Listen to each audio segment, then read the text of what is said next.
অনির্দিষ্টকাল আগে হস্তিনাপুর নামে এক মহারাজ্যের কুরু রাজবংশে জন্ম হয় দুই ভাইয়ের, ধৃতরাষ্ট্র এবং পাণ্ডু। ধৃতরাষ্ট্র জন্ম থেকেই অন্ধ ছিলেন, আর পাণ্ডু ছিলেন বলবান ও ধার্মিক।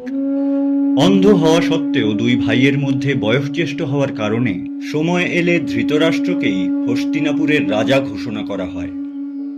ধৃতরাষ্ট্রের 100 পুত্র ছিল এবং তাদের মধ্যে দুর্যোধন ছিলেন সবথেকে বড় এবং প্রধান, এবং ধৃতরাষ্ট্রের সবথেকে প্রিয় পুত্র। অন্যদিকে পাণ্ডুর 5 পুত্র জন্মানুক্রমে যুধিষ্ঠির, ভীম, অর্জুন, নকুল এবং সহদেব। এনারাই পরবর্তীকালে একত্রে পঞ্চপাণ্ডব নামে খ্যাত হন। পাণ্ডবেরা সকল বিষয়ে তাদের সৎ গুণের কারণে সকলের কাছে অত্যন্ত প্রিয় ছিলেন।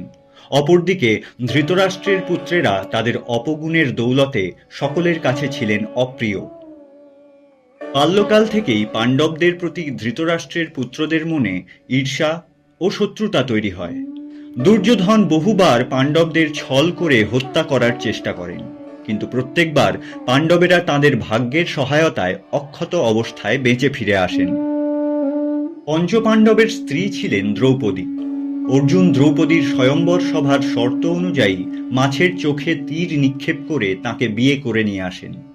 ঘটনাচক্রে দ্রৌপদীকে 5 জন পাণ্ডবের সাথেই বিয়ে করতে হয়। এদিকে পাণ্ডবদের প্রতি দুর্যোধনের হিংসা ক্রমশ বেড়েই চলে।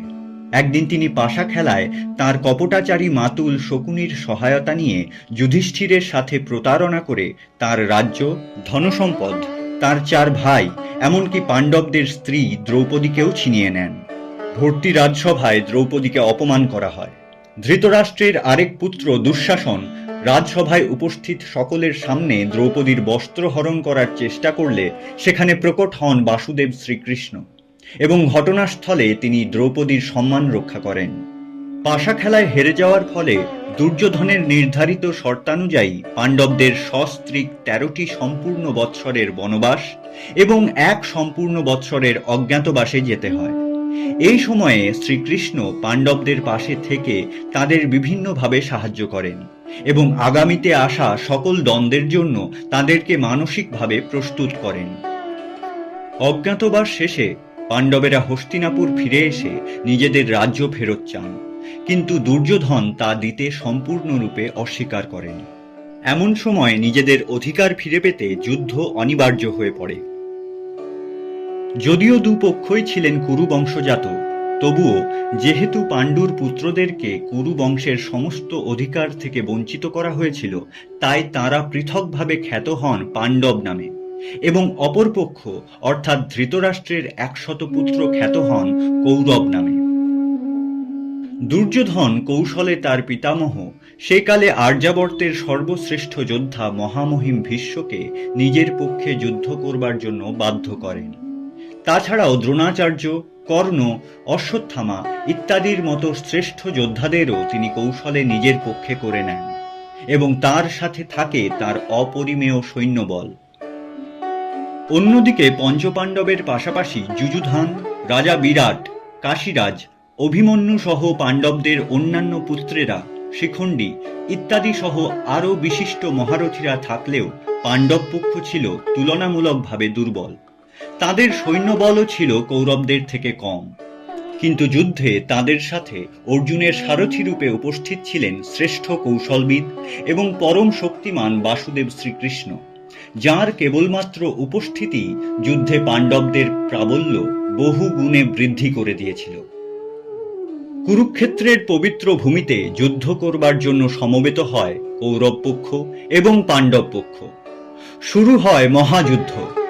একে একে পতন ঘটে ইতিহাসের শ্রেষ্ঠ মহারথীদের।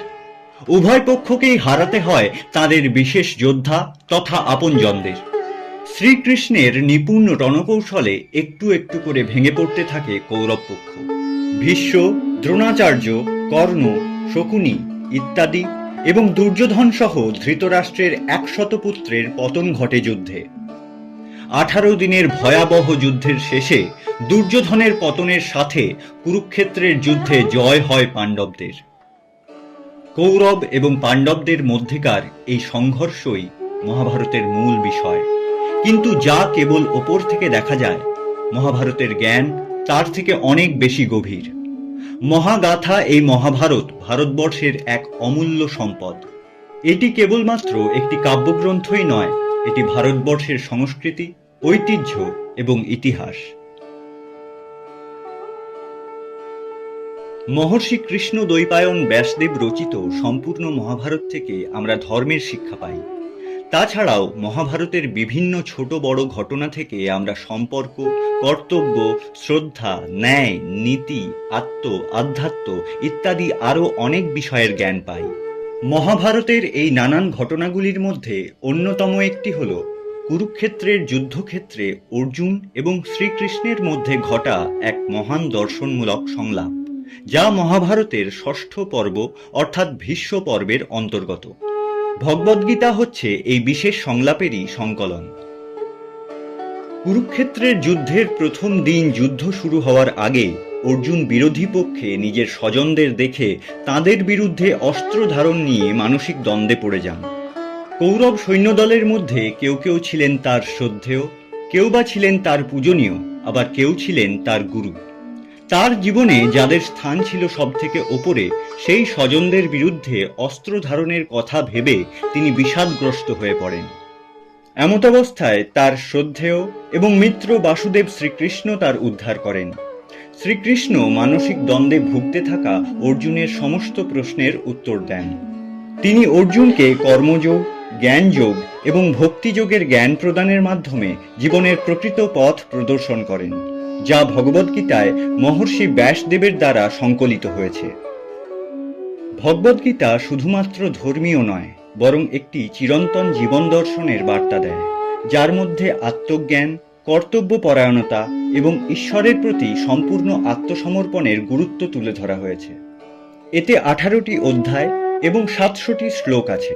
তার মধ্যে ধৃতরাষ্ট্রের 1টি, সঞ্জয়ের 41টি, অর্জুনের 84টি এবং শ্রীকৃষ্ণের 574টি শ্লোক আছে।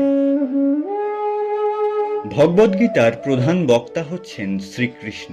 শ্রীকৃষ্ণই ছিলেন মহাগাথা মহাভারতের কেন্দ্রে, উপদেষ্টা, রক্ষক, অর্জুনের সারথি এবং ধর্মের প্রতীক। দাপর যুগে তাঁরই তীক্ষ্ণ নির্দেশনায় সমগ্র আর্যাবর্ত জুড়ে ধর্মের সংস্থাপন ঘটে।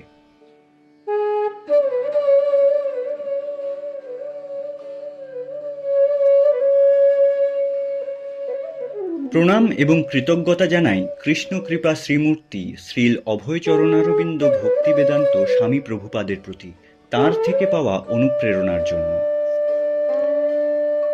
প্রণাম এবং কৃতজ্ঞতা জানাই মহর্ষি কৃষ্ণ দ্বৈপায়ন ব্যাসদেবের প্রতি, যিনি মহাভারত তথা ভগবদ্গীতার সংকলন করে মানবজাতির কাছে সেগুলিকে সুলভ করে দিয়েছেন। প্রণাম এবং কৃতজ্ঞতা জানাই ভগবান শ্রীকৃষ্ণের প্রতি, যিনি মানবজাতিকে ভগবদ্গীতার অমূল্য জ্ঞান প্রদান করেছেন।